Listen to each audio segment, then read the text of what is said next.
Rishi Sunak's net zero minister, Grant Shapps, has been hanging out with his new best friend, Bill Gates. And our dear minister has been fangirling Mr. Gates as if he's some sort of rock star celebrity.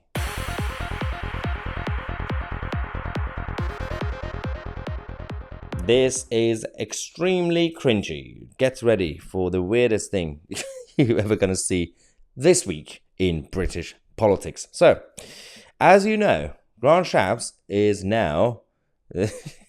he's received a new title. He is basically the Minister, Secretary of State for Energy Security as well as Net Zero.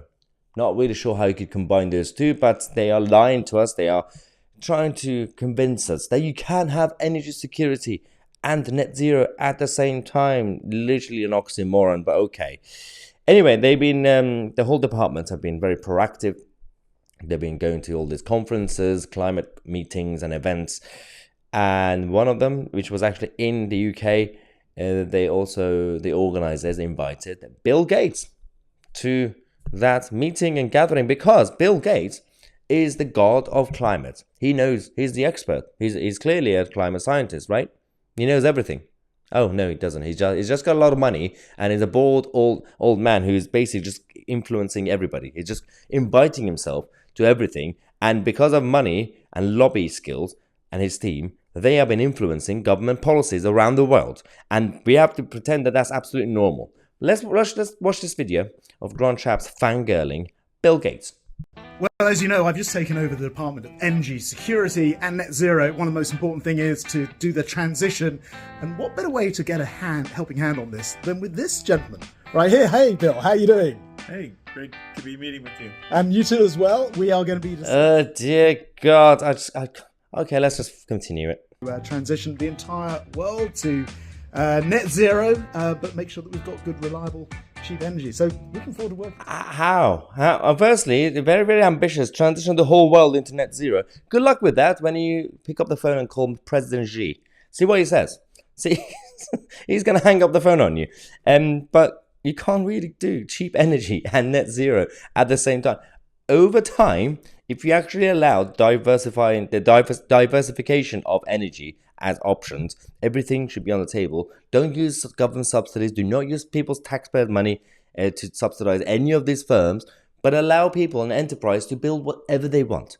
Just have the private businesses have things ready as an option, as a product. Whether it's your solar panels or your nuclear energies or fracking, everything should be on the table, but without government intervention. And then that's how life continues to progress. But they don't want that. They want control freak statists, big government statists to go hand in hand with big corporations who have big green lobby money behind it. And they're going to continue.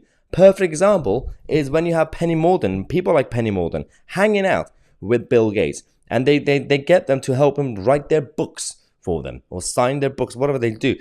It's not normal to give so much access to someone who had one expertise in tech, and he used his knowledge and his skills to create a tech empire. And he, brilliant, well done, Bill Gates. Now he's just very, very rich. Just because of that, you are giving him access. Imagine if me or any of you have some sort of something to say. You have some sort of idea.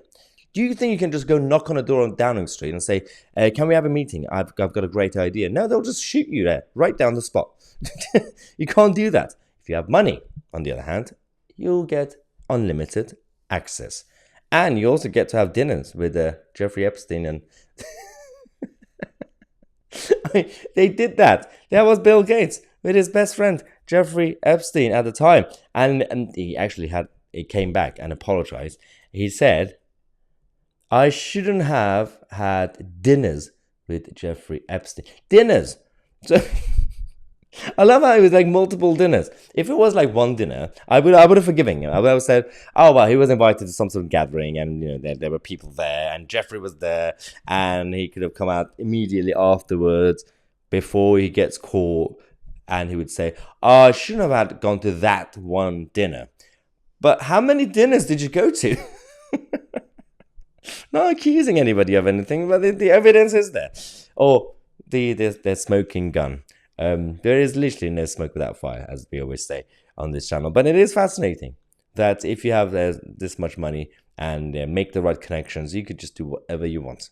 Apparently, that's how the system works. And for those who say that's always been the case when it comes to humanity, not necessarily. There was always something about having status and having actual influence and power, as in having something to offer. That was absolutely fine.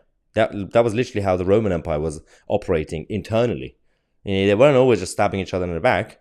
They weren't as bad as the Greeks, but they had their own system of hierarchy where if you have something to offer, then you could actually have access to Caesar. You could actually have something to do in the empire. But you can't just randomly turn up and say, I've got a lot of money. Listen to me. That's literally what brought down the Persian Empire, actually. Anyway, stop the history lesson right now. And we're going to come back in half an hour. We got more updates for you guys throughout the day. I'm Mahyar Tousi, and we are the media.